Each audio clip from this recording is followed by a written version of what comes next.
In a series of incidents, cases, deeds and events, our readers did not forget the Lykovs. How are they there? Acquaintances and strangers ask when meeting. In the wording of a letter with the same question. Parcels. Alla Lukinichna Kurachinskaya from Kharkov sent money, buy goats, let them try milk. Well, and most of all requests, tell us what is there now. I myself was also extremely interested, what now? He fiddled with Arafay, asked to find out, how will they react, if they appear with the goats? He replied, the old man was delighted, but, of course, he was embarrassed. Great anxiety for people. And not sure whether they will cope with the cattle. However, 3 times in conversation I returned to milk. And now I am sitting in a helicopter flying over Abakan. In the car there are 400 kilograms of iron.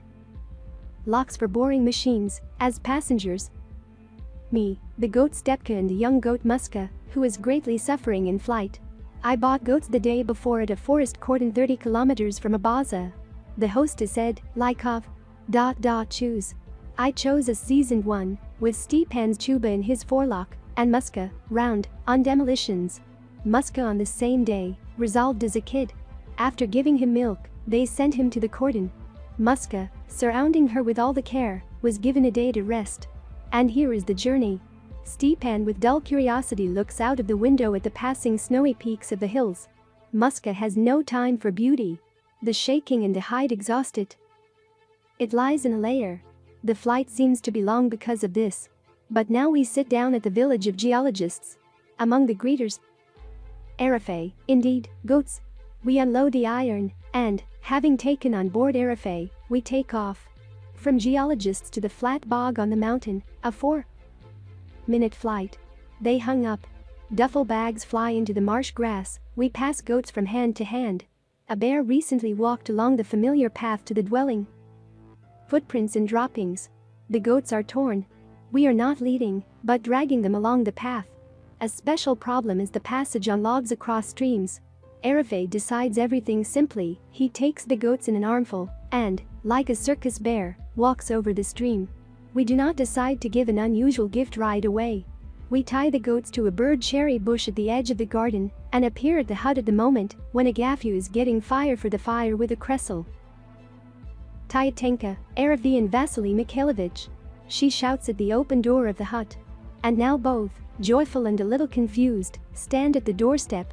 Having heard the helicopter, they understood there will be guests. As in the previous year, we see a ceremonial outfit.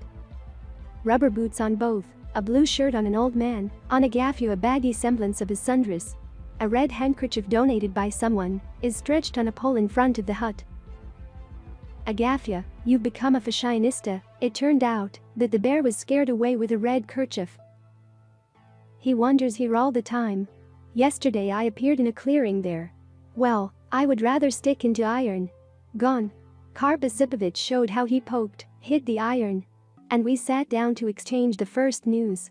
The main news here is the relocation to the river. My last year's companion, the head of the forestry department of Kakasha, Nikolai Nikolaevich Savushkin, fulfilled his promise to make an extension to the lower hut. 5 guys from the forest fire brigade voluntarily knocked axes near the river for a week. Thanks to the people, a wonderful extension came out. Everything is fine, tight, kind window. Housing is for a lifetime. Resettlement to the river was scheduled last year. Some instrument, liturgical books, peas, part of the walnut stalks have already been shipped down. But last year they dug potatoes out of the snow. There was no time to drag them down, they still hibernated on the mountain. This year the decision is firm, for the winter. Down. The weather accelerated the transition. Due to the late summer here, upstairs, the garden beds are still without greenery. The wild rosemary had just bloomed, and the snow was rapidly melting on the loaches. The brook swelled up, the water was approaching the hut itself. Agafya, who was leaving to wash the potatoes, returned, smiling mysteriously. There are Imanuki, the goats revealed their presence by bleating, and Agafya had already managed to make out them. Fear, joy and curiosity expressed her face. The appearance of cattle at the house in her life was a very big event. Karp Osipovich too was all roused when he saw Arafay pulling the resting goats from the bushes. The Lykovs secretly awaited this gift, but nevertheless it puzzled them. They did not know how to approach him and what to do with him first. The goats quite clearly, apparently, understood what place fate had in store for them. Stepan suddenly dashed and, with a rope around his neck, rushed up the garden to the taiga. However, he came to his senses in time. Where to run? Muska's bleeding stopped him completely. Erifei caught Stepan and tied him to a thin aspen tree in the clearing. Muska was taken there. I never thought that I would ever have to be a goat milking instructor. But there was no time to hesitate. Muska screamed because her little udder was bursting with milk. After listening to the theoretical part of milking, Agafya, slightly perplexed, brought a bowl from the hut. As a child, during the war, in the absence of my mother, I milked a goat twice. If the goat were old now, the milking lesson would have been easier. But everything was new to everyone now.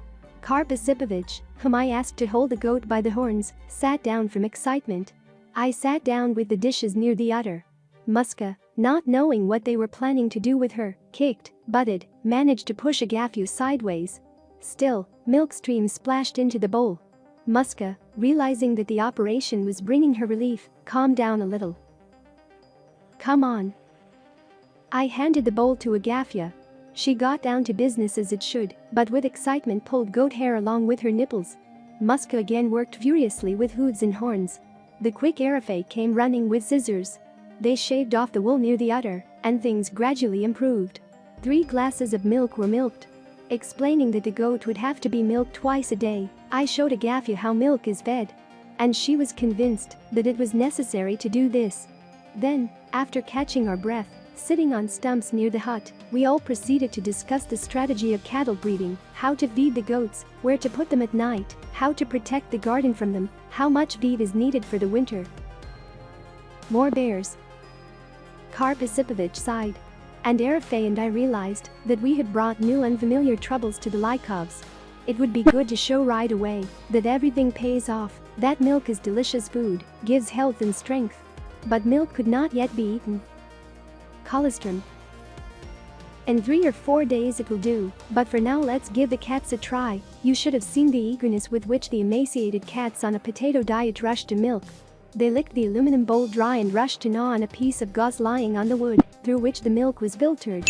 Before dark, Erifei and I emptied the shed near the hut from all rubbish, threw grass there. Another evening milking of Muska took place under the shed.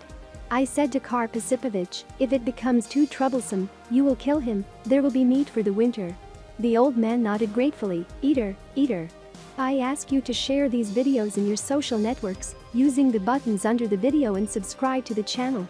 I ask you to go and watch other videos about Agafya Lykova, which you now see on the screen in the end screensavers.